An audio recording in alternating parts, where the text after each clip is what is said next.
This movie... this movie should not exist.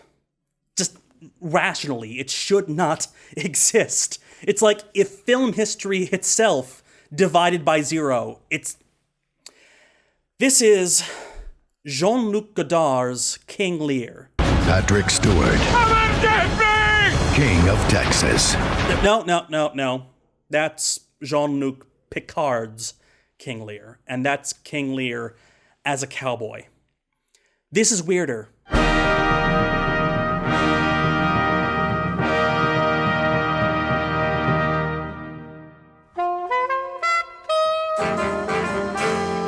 There are a number of cliché ways to describe director Jean-Luc Godard. Enfant terrible, the bad boy, the French New Wave, an agent provocateur, a radical in both politics and aesthetics, brilliant, boring, fascinating, frustrating, life-changing, good God, why is this 90-minute movie 5 hours long? And all of them are absolutely true without being contradictory. Over a 56-year directing career, he's maintained his place on the radical edge, finding new boundaries to filmmaking, and subsequently, cutting them to ribbons. And in 1985, he made a deal with Menachem Golan of Golan and Globus, the owners of the Canon Group. Canon Films, the company of the future. The company that made Breakin' 2 Electric Boogaloo. Electric Boogaloo! A Golden Globus production. The company that made Death Wish into a franchise. Death Wish 4, The Crackdown. The company that made Chuck Norris into an action star.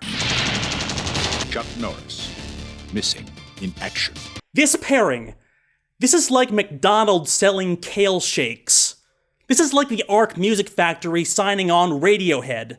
Imagine turning on your TV and seeing, coming up next on Two Broke Girls, the girls get a surprise visit from Serbian grandmother performance art, Marina Abramovic. Now, the Canon Group in 1985 were desperately trying to shake off the reputation they had for being... Yeah. They'd had some success. They signed on John Cassavetes the previous year, and at the time, Franco Zeffirelli was directing an adaptation of Verdi's Otello. So I suppose Golan pulled a name out of the auteur hat, and Godard's was it. Confronting each other at the Cannes Film Festival, Golan joyously announced that he'd signed a $1 million contract with the great Jean-Luc Godard to direct an adaptation of William Shakespeare's King Lear. They signed the contract on a napkin. I love this project. I believe in it. I think it'll be a great movie. To the big. So how did that go? Canon has announced for a year and a half not doing the Jean-Luc Godard movie, King Lear. People do not believe already that the movie will ever be done. We are losing confidence. We are losing our name. That's Golan on the phone, being surreptitiously taped by Godard and used as the movie's opening. After a series of titles, we see two takes of the same scene where Norman Mailer, of all people, plays a writer adapting King Lear as a mafia epic about Don Liaro? Learo. His daughter plays herself. A voiceover tells us that these were the only two shots they got before both of them left the project completely. That's a good way to begin. The ostensible plot of the film is not an adaptation of King Lear. Rather, it's set in the post-apocalyptic wasteland in an alternate future where the Chernobyl disaster has destroyed all culture. Yes. Wow. Just look at that devastation. See the fruits of our hubris. What hath humankind wrought? Mime never changes. This, by the way, is our main character. Oh, by the way, my name is William Shakespeare Jr. V. William Shakespeare Jr. V, played by Peter Sellers, no, not that one, the theater director, wanders around this shockingly cozy wasteland, trying to rediscover the play that his ancestor wrote. While wandering, he stumbles upon Burgess Meredith and Molly Ringwald. Yes, those ones, who just happen to be reciting lines from King Lear. So young, my lord. And true. In the meantime, Godard himself sits around wearing wires on his head and doing a really mean impression of Burgess Meredith behind his back. Cry you mercy. I took you for a drawing stool. They look at pictures of directors, play with sparklers, and occasionally actually run a few lines from the play they're supposed to be performing. Nothing. No thing. And in between those, titles, explanations, and cruel, cruel lies. $1 million well spent. Just what are you aiming at, Professor? The director literally just farted in Shakespeare's face. This movie should not exist. You can actually argue that it doesn't exist. Like, it's not a movie. It's just this expensive IOU for a movie. It's an hour and a half of a brilliant director trolling his clueless producer. Hell, one of the most frequent motifs is a title card saying, "No thing. This is no film." But then again, like Godard's most frustrating work, though this be madness, yet there is method in it. Wrong play, I know, but it fits. King Lear seems to be taking cues from Godard's previous body of work. Like Alphaville, there's an ironic disconnect between a genre setting and a bourgeois set design. Like Contempt, it's about a group of people discussing ways to adapt a work of classic literature, more than they actually try to adapt a work of classic literature. And like Two or Three Things I Know About Her, it's a mostly plotless series of digressions about the philosophy of speech. In other words, if Golan and Globus had actually watched any of Godard's films before hiring him, they would have realized that this movie was exactly the movie that Godard would have made. And if they could see into the future, they would also see that he would eventually make a film called Goodbye to Language, a 3D film where you could only see a full image by closing one eye, then the other. Competing visual planes.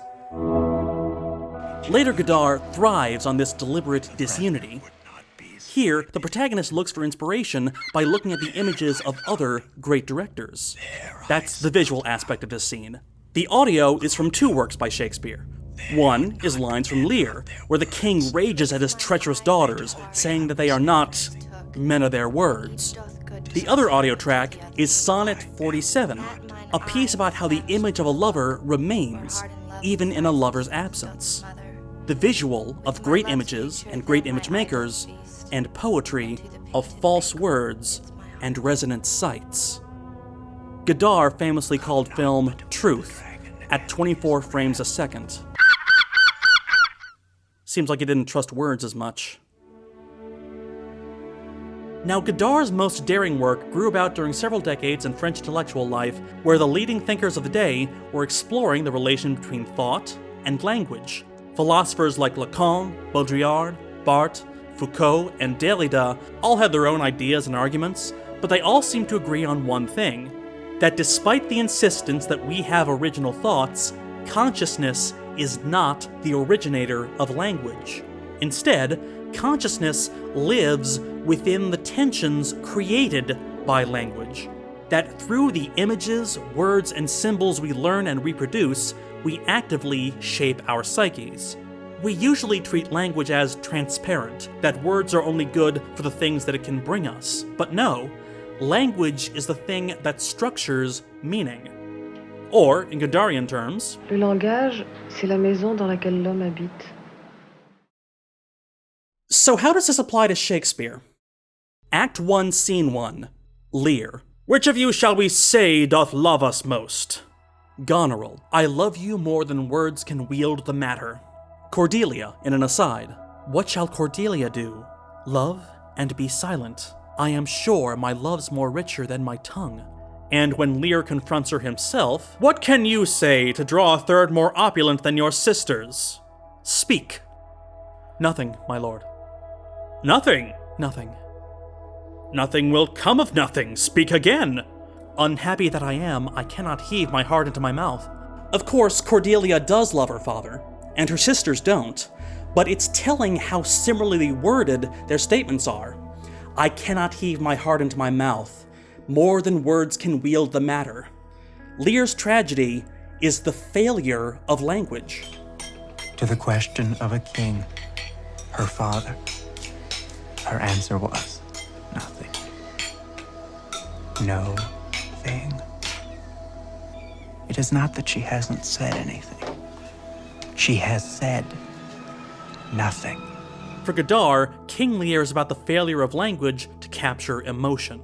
Lear foolishly believes that to hear love spoken is to have love given.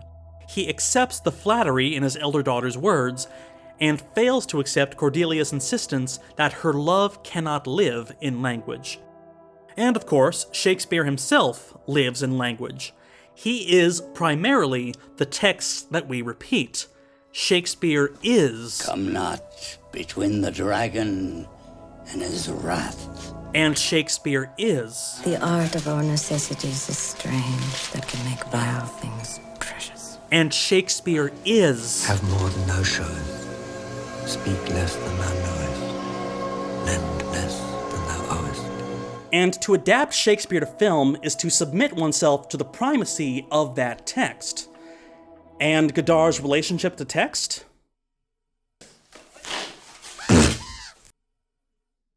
Pretty much. The actual text of Lear is torn up and scattered to the winds, to be plucked out of the air, but never fully reassembled. And tell old tales. They are not men of their words. And laugh at They gilded told me I was butterfly. everything. Truth is, Godard was never a good fit with Shakespeare. Ask him what's in a name, and Godard would likely answer, I ain't interested in names. Why is that? Look, no names, no lines, no story! Godard is playing the fool. Not just idiomatically, he's taking the role of the fool. Cry you mercy. I took you for a giant stool. 3 fools, actually. First, as the fool, he shows Lear the root of his foolishness. Second, as his role in this film, showing Shakespeare Jr. the root of his foolishness. And third, as Godard the director, making this movie for an idiot who actually thought this would be a good idea. My main concern is the concern of the company and the prestige of Canon. Tasked with the prospect of adapting a play, Godard takes his own philosophy and uses it to dismantle the very idea of adaptation, while simultaneously expanding the play's core themes. And truth be told, that's a fascinating take on Lear. By fascinating, I don't mean watchable. It's frustrating, opaque, arrogant in its execution. It's an insult made against people too dumb to understand just how they're being insulted. But at the same time, it's a semiotic labyrinth, a film about the impossibility of its own self-expression, based on a play about the impossibility of any self-expression. Godard's King Lear is at once about the failure to tell a story, of the failure to tell a story, and is itself a revolutionary retelling of that story. Because for Learo, to hear is to see. A man may see how this world goes with no eyes. Look with thine ears. And that, Monsieur Golan, is why I didn't make your movie. Nye, nye, nye, nye, nye.